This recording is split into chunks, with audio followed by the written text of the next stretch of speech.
Caitie Somerville. I'm from Pope John Paul the Great, and I'm going to be reading Chapter 2 of Bleak House. In Chapter 2, the narrator points out the evil in the world of fashion.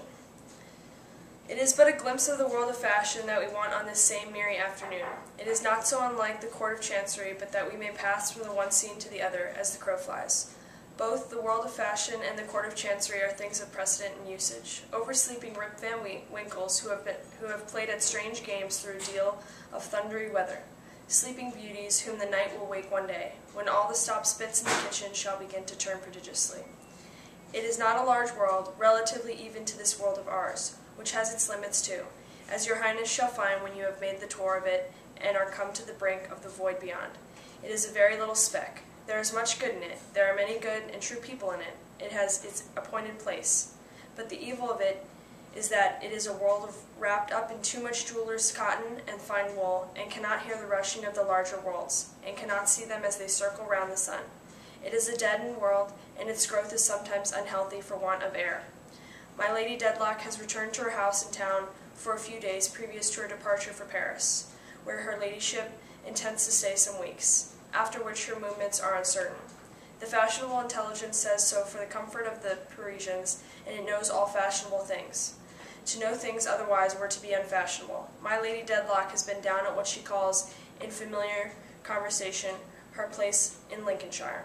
The water's out in Lincolnshire. An arch of the bridge in the park has been sapped and sopped away. The adjacent low-lying ground for half a mile in breadth is a stagnant river with melancholy trees for islands in it, and a surface punctured all over, all day long with falling rain.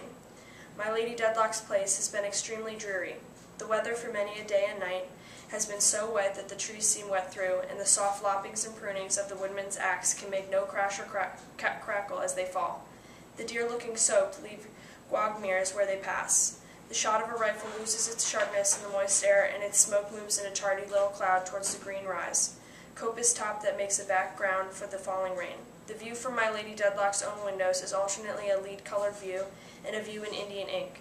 The vases on the stone terrace in the foreground catch the rain all day, and the heavy drops fall, drip, drip, drip, upon the broad flagged pavement, called from old time the Ghost Walk, all night. On Sundays the little church in the park is moldy. The oaken pulpit breaks out into a cold sweat, and there is a general smell and taste as of the ancient Dedlocks in their graves. My Lady Dedlock, who is childless, looking out in the early twilight from her boudoir at a keeper's lodge, and seeing the light of a fire upon the lattice panes, and smoke rising from the chimney, and a child, chased by a woman, running out into the rain to meet the shining figure of a wrapped-up man coming through the gate, has been put quite out of temper. My Lady Dedlock says she has been bored to death. Therefore My Lady Dedlock has come away from the place in Lincolnshire, and has left it to the rain, and the crows, and the rabbits, and the deer, and the partridges and pheasants. The pictures of the Dedlocks past and gone have seemed to vanish into the damp walls in mere lowness of spirits, as the housekeeper has passed along the old room shutting up the shutters. And they will next come forth again in fashionable intelligence, which, like the fiend, is omniscient of the past and present, but not the future, cannot yet undertake to say. Sir Leicester Dedlock is only a baronet, but there is no mightier baronet than he. His family is as old as the hills, and infinitely more respectable. He is a general opinion that the world might get on without hills, but would be done up without Dedlocks. He would, on the whole, admit nature to be a good idea, a little low, perhaps, when not enclosed with a park fence, but an idea dependent for its execution on your great county families. He is a gentleman of strict conscience, disdainful of all littleness and meanness, and ready on the shortest notice, to die any death you may please to mention, rather than give occasion for the least impeachment of his integrity. He is an honorable, obstinate, truthful, high-spirited, intensely prejudiced, perfectly unreasonable man. Sir Leicester is 20 years, full measure, older than my lady. He will never see 65 again, nor perhaps 66, nor yet 67. He has a twist of the gout now and then, and walks a little stiffly.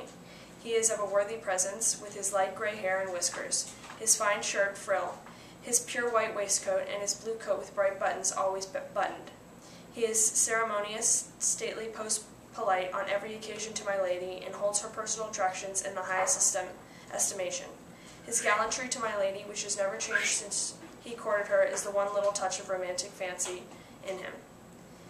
Indeed, he married her for love. A whisper still goes about that she had not yet even family. Howbeit Sir Leicester had so much family that perhaps he had enough and could dispense with any more.